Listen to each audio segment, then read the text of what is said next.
Здравейте, приятели, отново съм аз и днес искам да ви покажа резултатите от миналата ми седмица. Критериите, по които се оценявам, ще ги дискутираме допълнително. Както виждате, тук в празниците имам една такава поредица от фейлове в дадени категории и днес съм започнал вече да се изчиствам от това разочарование. Това цялото нещо означава едно, а именно не трябва да се самобичуваме за проблемите и за неуспехите си, защото ето, както виждате, дори да се ударим в дъното, винаги можем да отскочим.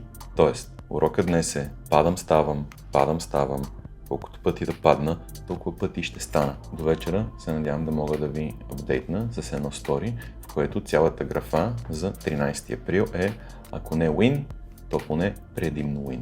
Сега, примерно, ето това митче, защото не си дадох особено много зор в гимнастичката днеска и в фитнеса. Просто дадох минимума от себе си, но поне бях там.